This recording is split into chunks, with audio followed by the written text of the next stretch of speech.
Yes, we have robots coming to market that Buy a coffee from a robot yourself? I think holds most of us back in taking action. Technology sometimes is dumbing people down. Social media gives you a broader audience, definitely, but how many times of detailed conversations about how people's productivity is affected by drones in the US, and there's one in Dubai as well. They're prototypes, and look, if the market was ready for it, you take out the human experience and replace that with a robot. What is your message to those farmers in Colombia, in Africa, in... Hybridizing technology with people, I think, is to fall over, but most importantly is you got to know how to get back up. So we do all that, and with technology, farmers now they can... So really, what's the way forward for you guys in this industry?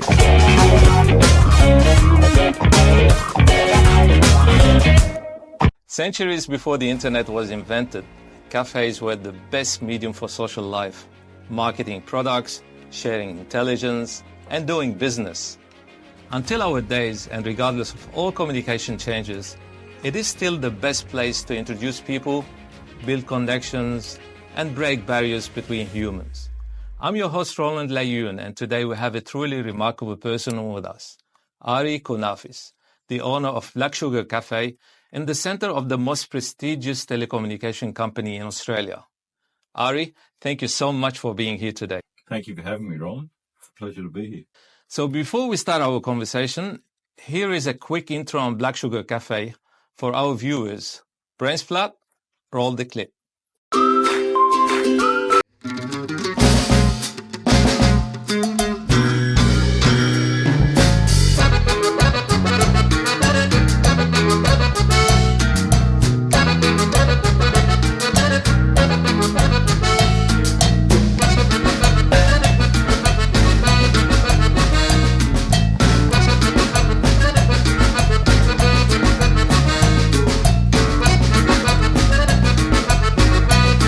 As you all know, everyone has to start from somewhere. And often that starting point could be in school, within the family, or even in the neighborhood where you grow up. How did this impacted your early stage of life and your decision of going down the path of being in the hospitality business overall? Well, it's a very good question.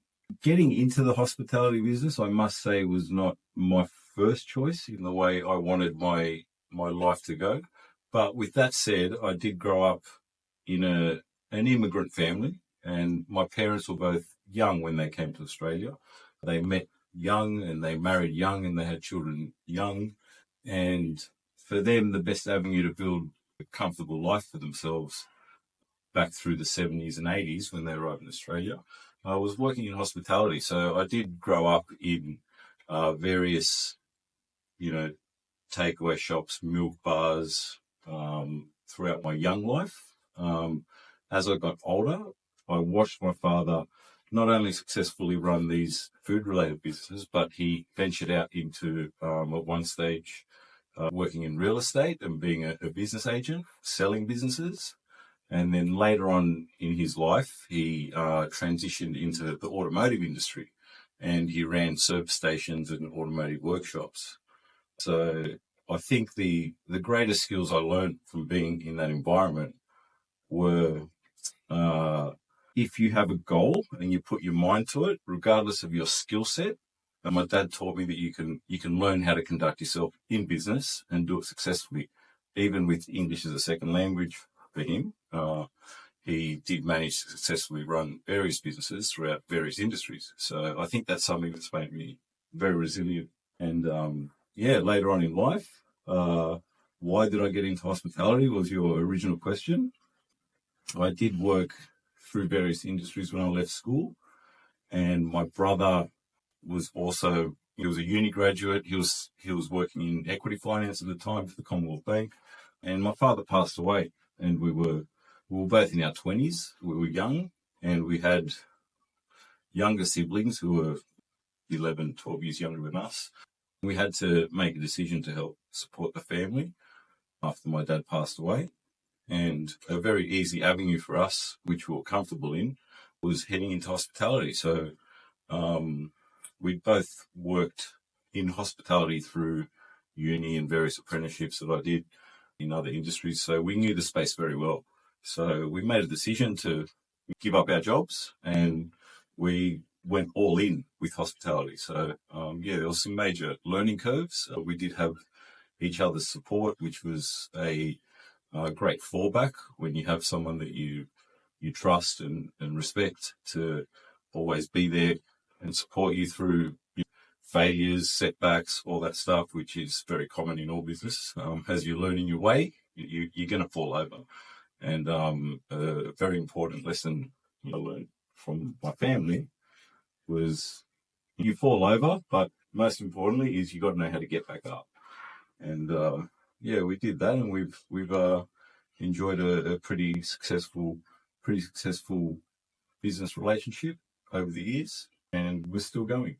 You were born in a business environment. Everything was business, dealing, coffee shop. But at some stage in your life, I'm sure that you did ask yourself, what is next for me? Yeah. When was that? I think a great catalyst for me was the passing of my father, because it did sort of steer my path in one direction. And, at that time, it was sort of a 5-year plan or, 10-year plan or whatever it is. But, when you build things, and I think this is relative to most people in life, we're trying to build things, whether it be a career or a family or a business or, restoring an old car, whatever it might be. We're always trying to build things. It's our nature. We're creators, So the turning point was definitely steering me one way, which was, going into business with my brother and finding our space and building something.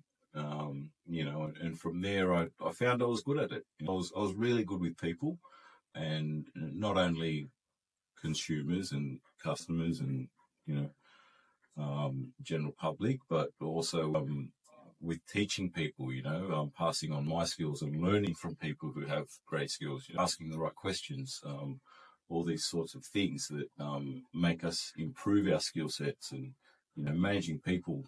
In any business, it's a hard space. There's a lot of psychology involved. You need to know what triggers people, what drives people, what sort of culture people need to be successful in their roles, and then helping them replicate what used to be a good, impactful business etiquette or business mindset.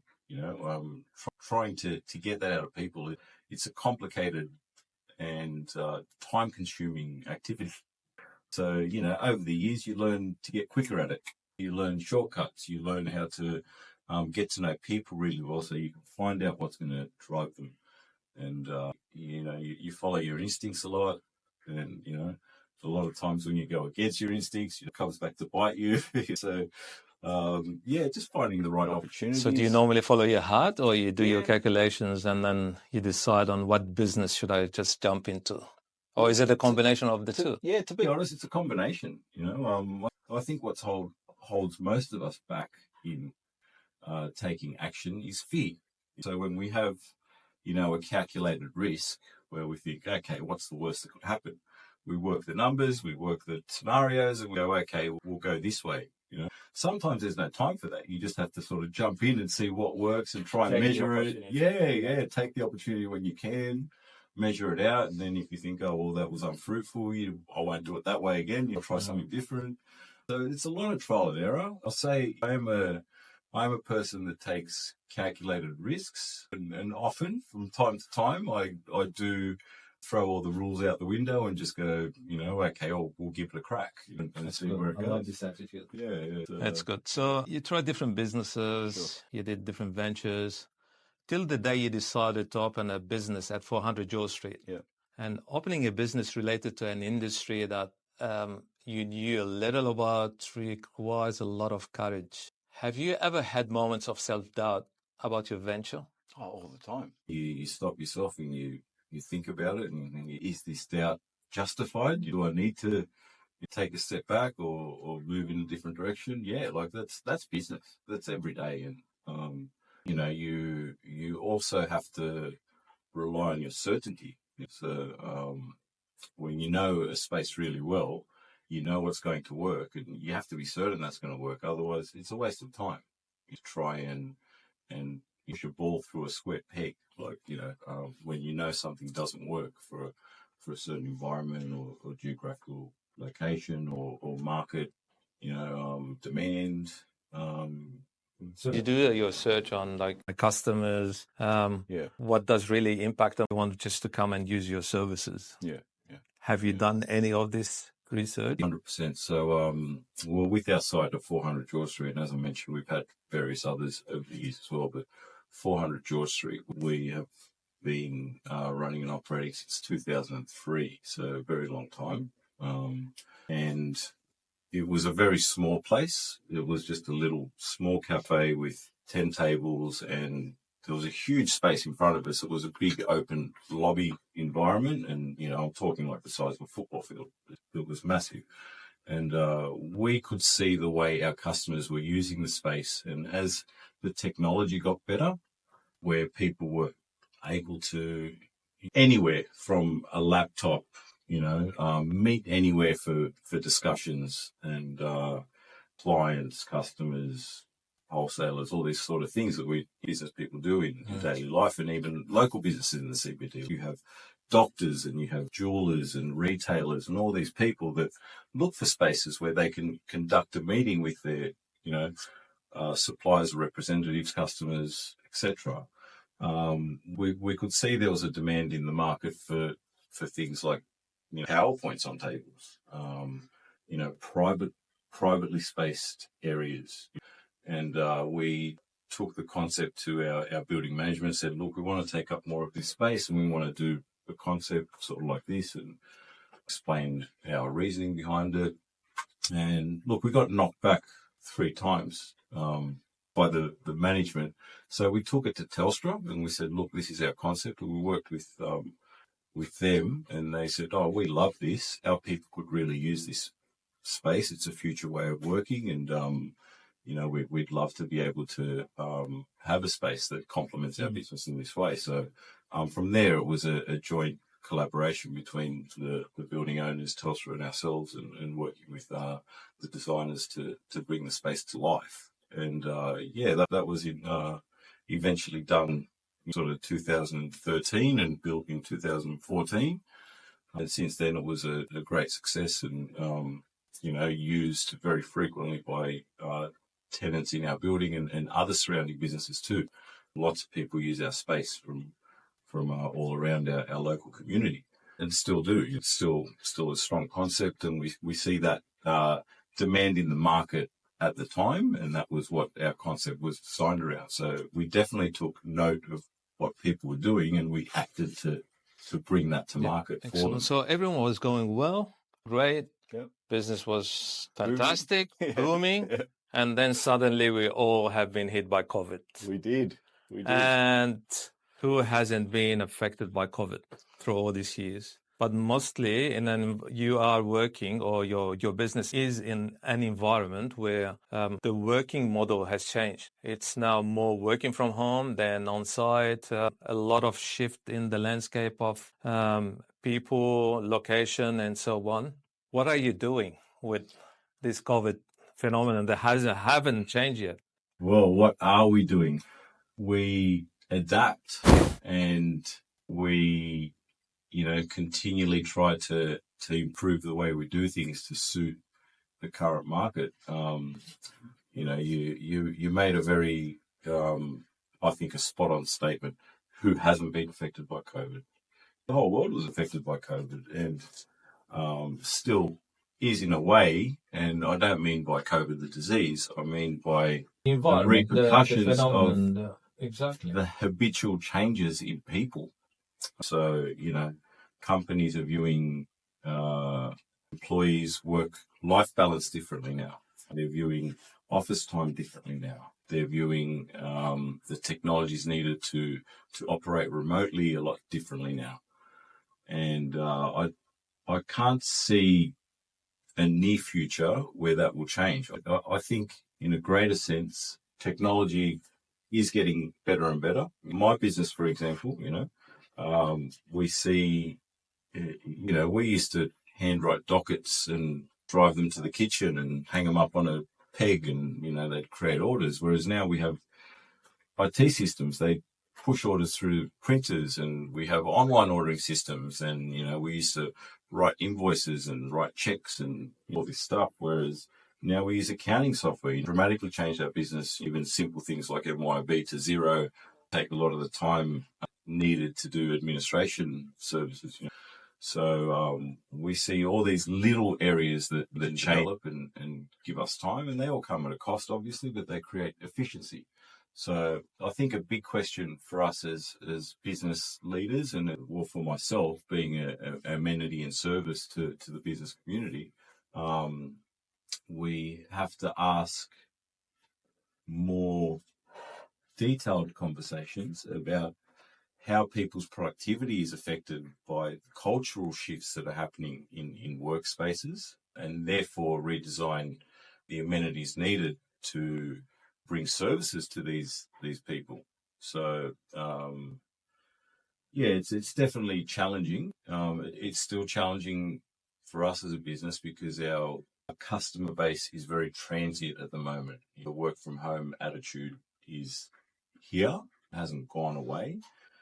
There is more sternness coming from employers, I believe, in the way people bring themselves into collaborating and working together face to face, because they see productivity shifts, where you get someone with decades of experience that is really good at their role. They're going to be efficient and productive, but then you've got young people who might be just coming out of uni or entering a new industry. They need those people to be rubbing shoulders with, so they can learn the skills they need to survive and grow and become senior leaders of businesses. I think that's going to be lacking the more we lean on the technology. I think that will be lacking the more we lean on the technology.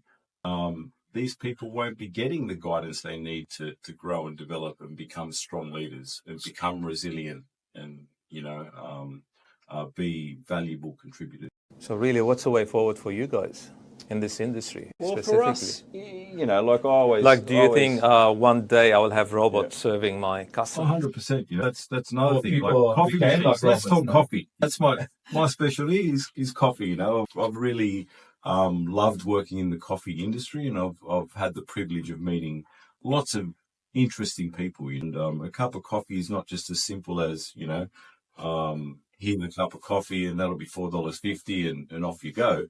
It doesn't work like that. It's an artisan product. So there's people all over the world growing coffee beans. And some of these people, they're in, underprivileged communities. They might not have water, they might not have electricity, but they're growing this coffee and they need to get it to market. And we're buying up coffee in Australia at a phenomenal rate. We're a massive coffee drinking culture. And I don't know the statistics, but I know that we buy up a lot of specialty coffee, which is like the highest graded coffee. Think about wine. It grows in a different region.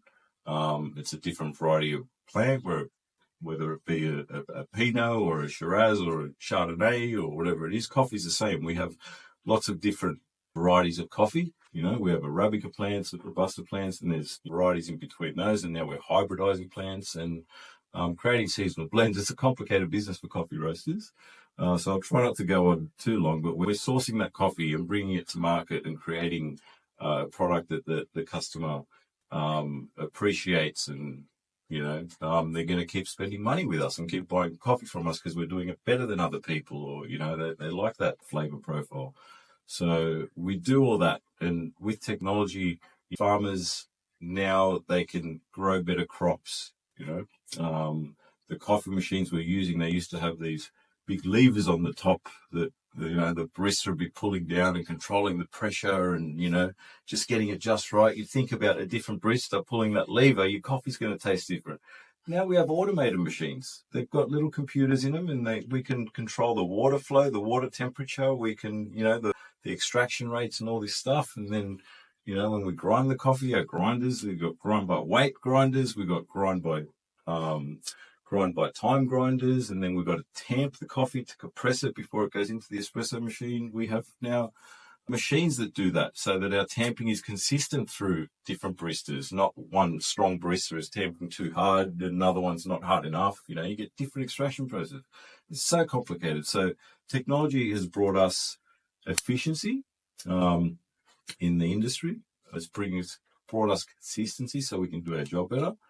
But it all comes at a cost. You know, you used to spend maybe, you know, you could spend $10,000-$15,000 and have a cafe environment up and running, whereas now I could spend $150,000 on just coffee machines. Just coffee machine. So, like when we did Black Sugar, we bought the best of the best. You know, we have a milk on tap system, so the barista's not mucking around with bottles in the middle of service. They just press a button, it delivers milk. You know, it saves, you know, sustainability. It saves thousands of bottles. Plastic bottled milk, you know, we get it in 10-litre platters that are biodegradable.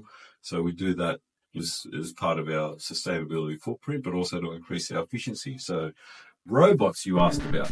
So yes, we have robots coming to market that, look, I won't say they can do it better than a person, but they can definitely do it more efficiently.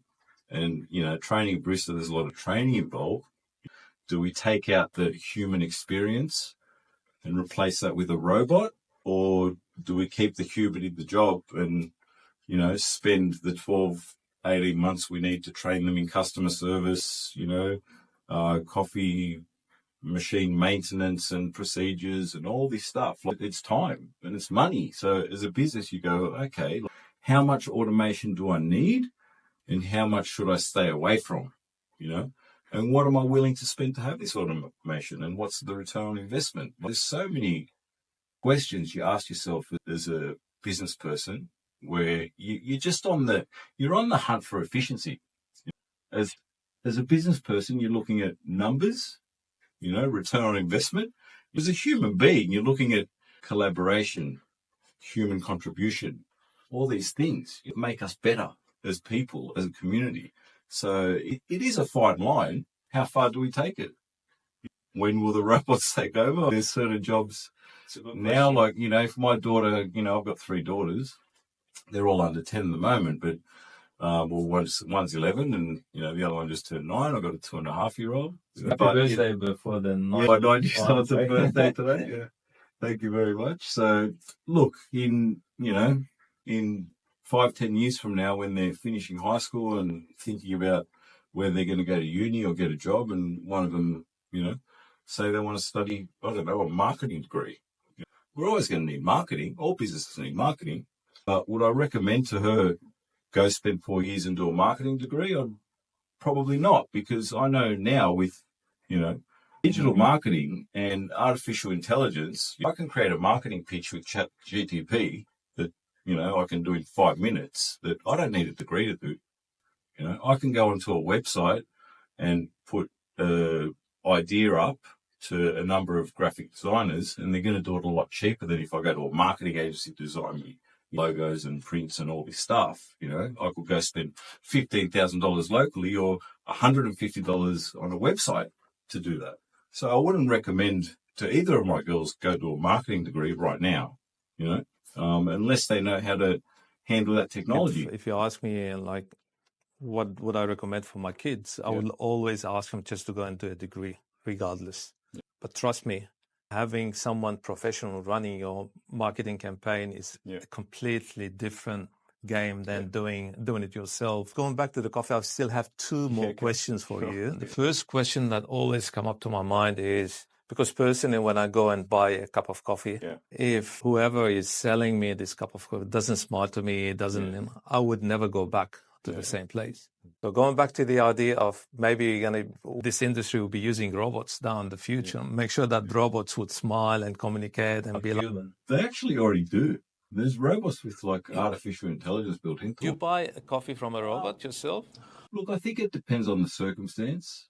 You know, you have a very good automated equipment now, and as we know with technology, it gets better with time. With time, as long as someone's willing to solve the problem, someone will solve the problem. and they'll bring that product to market. So if there's a need for it in the market, it'll hit the market eventually. A lot of times, even if there's no need for it in the market, people find a way to market it to make people feel like they need it. So, hybridizing technology with people, I think, is very important. So let's say, for instance, I think there's two parts to your question, Roland. The coffee coming directly from a robot without any human interaction, that is something you got to look at supermarkets. There's the answer to your question, because when they came out and said, "Hey guys, you need to check out your own groceries," people were in outrage. I still am a little bit, because I like having the human interaction. The self-assisted checkout, it's frustrating sometimes. It doesn't scan properly or whatever, but we've learned to deal with it, and look, for those businesses, they're saving a lot of money on labor and, human error.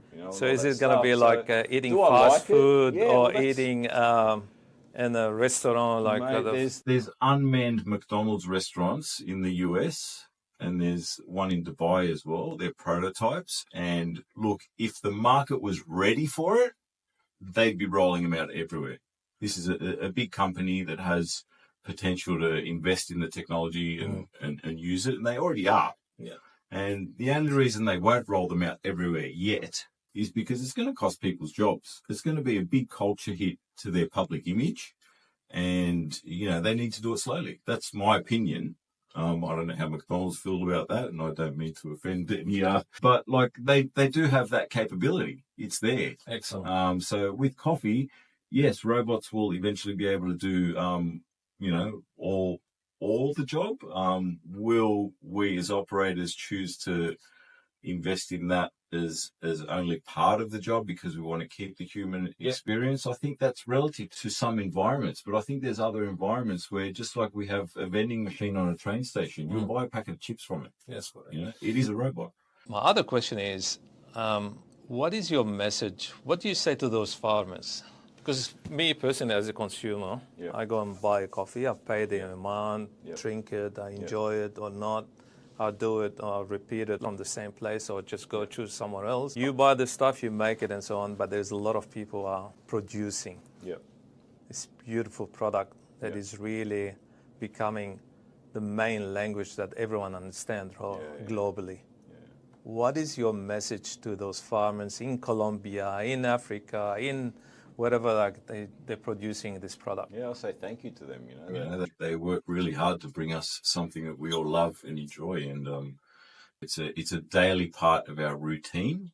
And throughout all countries in the world, I think as many as I know have some sort of coffee culture, and it's different wherever you go, but it's all grown and produced by people who rely on the industry for their livelihood. It's important we respect the farmers and that they're are supported and paid appropriately. And, we work quite closely directly with farms through our coffee roaster, and they are constantly building relationships with different farms, and, obviously committing to the crop before it's even planted to help them maintain and nurture and grow that coffee. So, I'll say thank you. Make sure when we drink your coffee, we enjoy it. We know that there is a person who has been working really hard on producing this product, and we can thank you for this. Thank you. 100%. Imagine with me, you wake up tomorrow and we have a complete IT blackout. Your software doesn't work, your internet doesn't work. What do you do?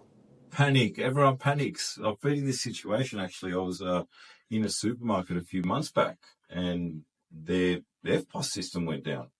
No one could pay for their groceries. Luckily, I had some cash with me, and I paid and got out of there, but people were in a frenzy. They literally couldn't pay for their stuff, so they couldn't move. So, it's a big issue when the technology goes out.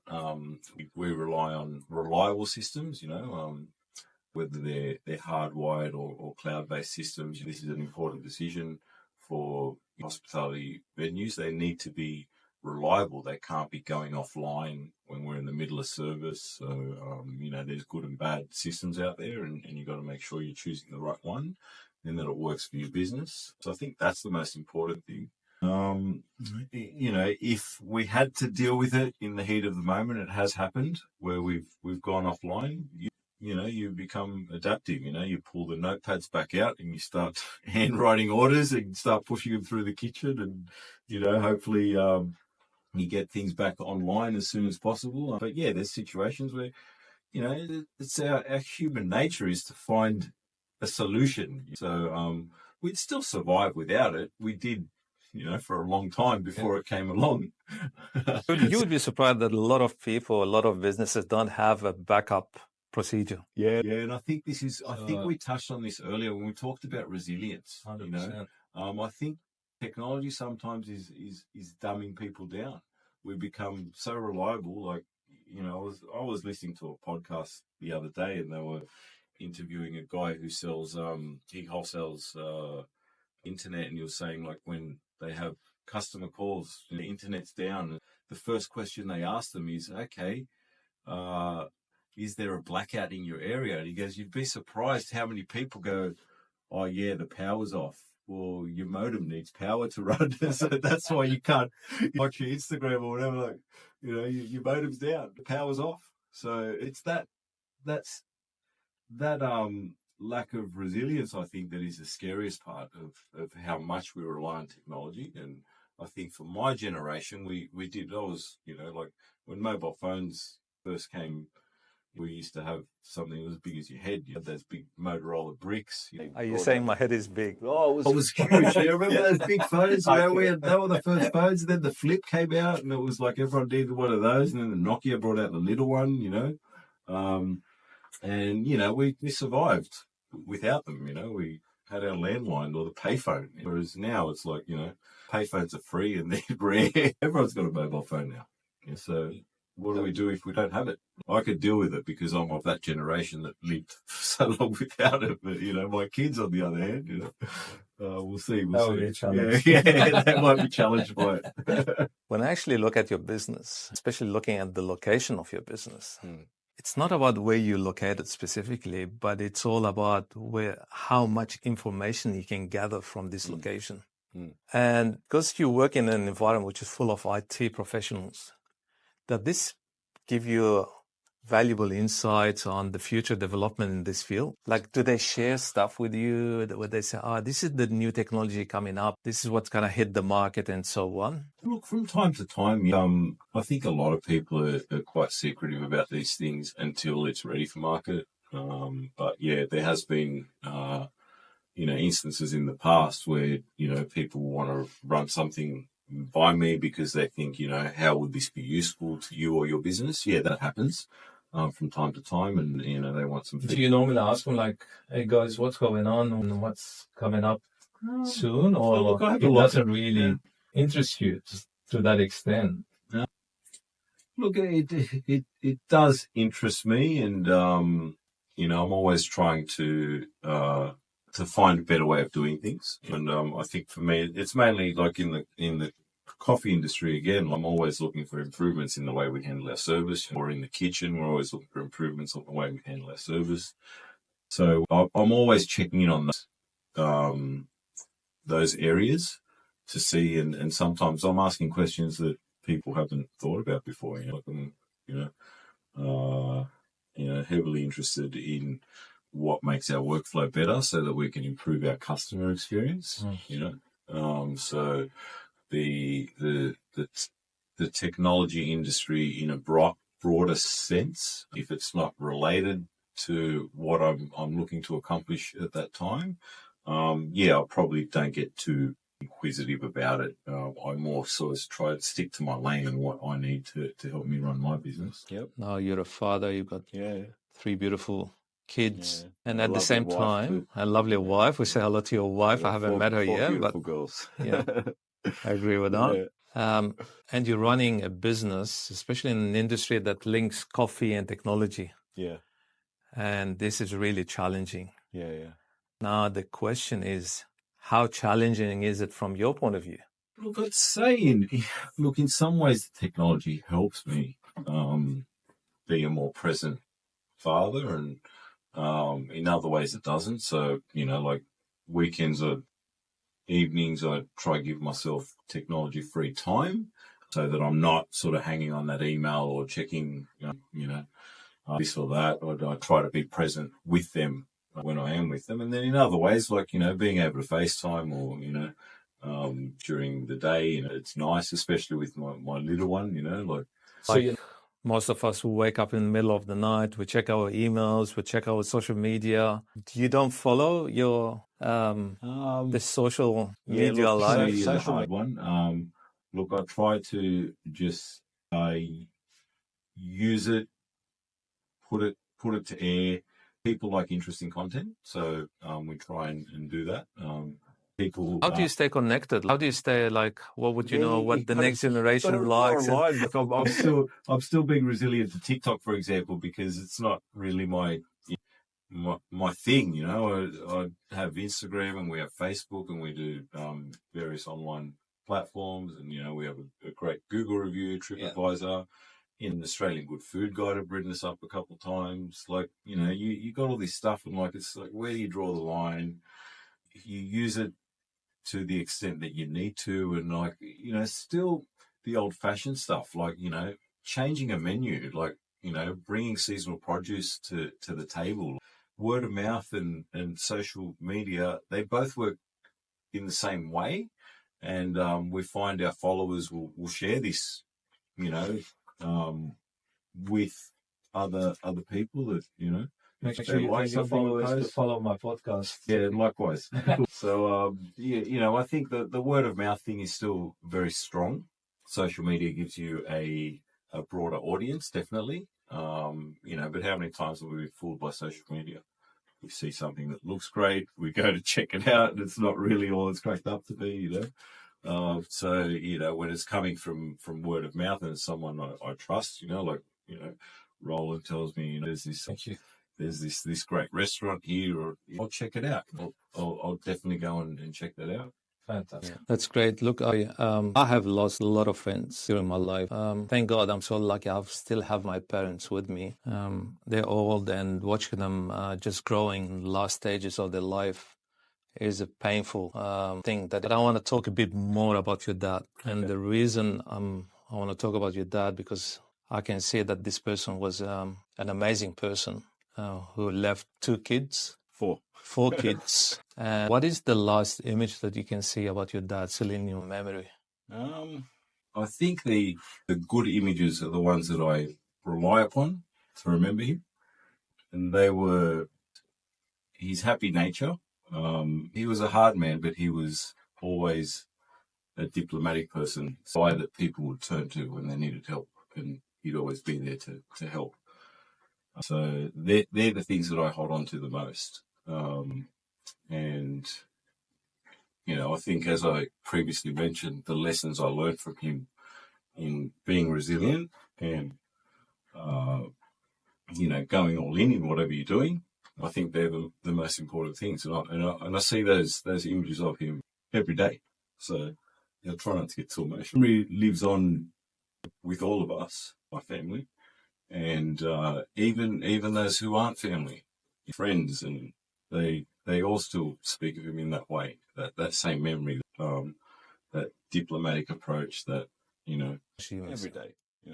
Loss it's never an easy thing, but I think that the memories we have of people we've lost, it's important to focus on the beautiful things about them, and if we're fortunate enough to have good people that left us with those good memories, we need to embrace that, and not get stuck on the loss, because the lessons and experiences that we shared with these people, they stay with us forever, and I think that's the important thing to focus on. And for me, that's what I've always fallen back on when I think about him. And we talk about business in the same way, where we have ventures which we are building to meet an outcome, and we're going to have setbacks. And life's much the same. We have setbacks. We have things that happen, like loss of a loved one, or a goldfish, or a puppy, or whatever it is, an injury, an illness. Things happen, but being able to move on and hold on to the lessons we've learned from these experiences, and value the time we have to put in the effort that we need to reach our outcomes. I think that's really important in life and business. Look, I'm sure that from what I've known you so far in my life, your dad will be somewhere watching you, and I can guarantee you he's so proud of having kids like you guys. By the way, how much do you look like your brother, who apparently is your partner in crime? He's like your shadow. Are you his shadow? I'm not sure. He was a big part of my everyday relationship until around 2015. He moved to Queensland, and now he does things up there. So I've been sort of running solo since then, but we did work together for a good part over a decade. Do you still talk to him? Oh yeah, every day. Yeah. I think I just took a call from him just before this podcast. What was his advice? What did he say? Look, I actually had time to fill him in that I was doing this, so I just told him now. He goes, "What are you doing?" And I'm like, "I'm doing a podcast." He goes, "What? Who with?" I was telling him about you a little bit. He was like, "Oh, well, have fun." So that's our general attitude: is give it a go and have fun with it. Do we look alike? As we've grown older, we look more alike. Yeah, I look a lot like my dad, and he looks. He's got a lot of my mum's side, but we both have some similar attributes. But I'd say he's the better looking one. No one can be better looking than you, man. No, George is pretty handsome. Is he? Okay.